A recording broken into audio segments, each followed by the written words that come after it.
നമസ്കാരം, ഞാൻ Santhosh Rajasekharan. Daily news അറിയേണ്ട വാർത്തകളിലേക്ക് സ്വാഗതം. അമേരിക്കൻ പ്രസിഡന്റ് ട്രംപ് പങ്കെടുത്ത അത്താഴ വിരുന്നിൽ കടന്നുകയറി വെടിവെച്ച കോൾ തോമസ് അലനെ സുരക്ഷാ ഉദ്യോഗസ്ഥർ കീഴ്പ്പെടുത്തി. കാലിഫോർണിയ സ്വദേശിയായ അധ്യാപകനാണ് ഇയാൾ. മാധ്യമപ്രവർത്തകരുടെ വിരുന്ന് നടന്ന ഹോട്ടലിലേക്ക് സുരക്ഷാ ഉദ്യോഗസ്ഥരെ ഞെട്ടിപ്പിച്ചുകൊണ്ട് അലൻ കടന്നുകയറുകയായിരുന്നു. ട്രംപിനെ ഉടൻ തന്നെ സുരക്ഷിത സ്ഥലത്തേക്ക് സുരക്ഷാ ഉദ്യോഗസ്ഥർ മാറ്റി.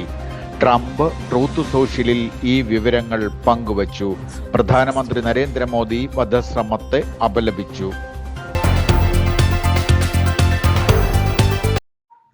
ഹോർമുസ് കടലിടുക്കിൽ ഇറാൻ സേന പാകിയിട്ടുള്ള ബോംബുകൾ നീക്കം ചെയ്യുന്നത് തുടരുകയാണെന്ന് US പ്രസിഡന്റ് ഡൊണാൾഡ് ട്രംപ് അറിയിച്ചു. കുറഞ്ഞത് 6 മാസമെടുക്കുമെന്നാണ് കണക്കുകൂട്ടൽ.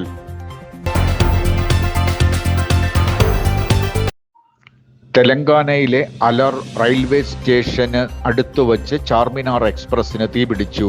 ട്രെയിനിന്റെ S5 കോച്ചിനാണ് സംഭവം.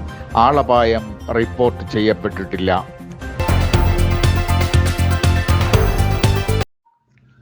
രാജ്യസഭാ MP-മാർ BJPയിൽ പോയതിന് പിന്നാലെ പഞ്ചാബിൽ മന്ത്രിമാരും MLA-മാരുമൊക്കെ BJPയിലേക്ക് മാറുമെന്ന് ഉറപ്പായതോടെ വെട്ടിലായി ആം ആദ്മി പാർട്ടി. കൂടുമാറ്റം തടയാനുള്ള കഠിന പ്രയത്നത്തിലാണ് ആം ആദ്മി പാർട്ടി ഉന്നത നേതാക്കൾ. MLA-മാരെ നേരിട്ട് കാണാൻ കെജ്രിവാൾ പഞ്ചാബിലേക്ക് തിരിച്ചു.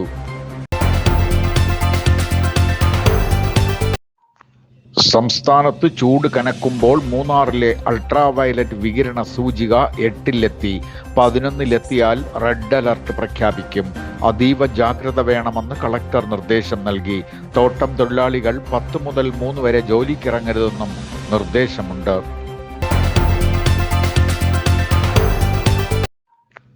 കഴിഞ്ഞ തവണത്തെ പൂരം കലക്കൽ ദുഷ്പേര് മാറ്റാൻ ഇത്തവണ ജാഗ്രതയോടെയുള്ള ഒരുക്കങ്ങൾ.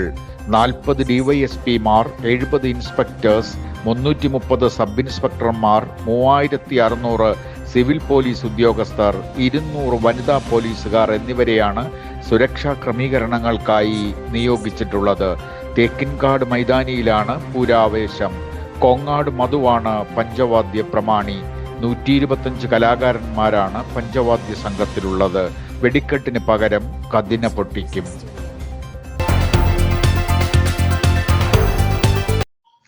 നാടെങ്ങും കുടിവെള്ളം മുടങ്ങുന്നത് പതിവായതിന് പിന്നാലെ KSEBയും അപ്രഖ്യാപിത പവർ കട്ടിലേക്കെന്ന പരാതിയുമായി നാട്ടുകാർ. വെന്തുരുകുന്ന പകലോ രാത്രിയോ ഒക്കെ കറണ്ട് പോകുന്നത് പതിവായി തുടങ്ങിയതായുള്ള പരാതി വ്യാപകമാകുന്നു. വൈദ്യുതിയുടെ ഉപയോഗം ഉയർന്നതുകൊണ്ട് ഓവർലോഡ് കുറയ്ക്കാനാണ് നിയന്ത്രണമെന്ന് KSEB വിശദീകരിച്ചു. തിരുവനന്തപുരം നഗരത്തിൽ പലയിടത്തും കുടിവെള്ളം മുടങ്ങിയിട്ട് ദിവസങ്ങളായി.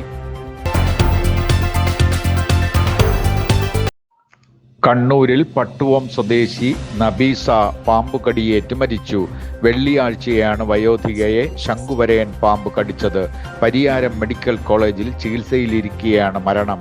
ഇന്ന് കൂടുതൽ പേർക്ക് സംസ്ഥാനത്ത് സൂര്യാതപമേറ്റു. കണ്ണൂരിൽ കൂത്തുപറമ്പിൽ ബോംബ് ശേഖരം കണ്ടെത്തി. 5 ഐസ്ക്രീം ബോംബും 1 നാടൻ ബോംബുമാണ് കണ്ടെത്തിയത്. ഇതേസമയം കണ്ണൂരിൽ തന്നെ മറ്റൊരിടത്ത് 3 വയർലെസ് സെറ്റുകളും ഏറുപടക്കവും കണ്ടെത്തി.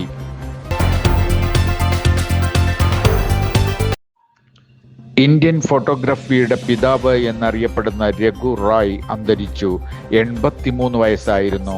1971 പത്മശ്രീ ലഭിച്ച റായിയുടെ അന്ത്യം ഡൽഹിയിലായിരുന്നു.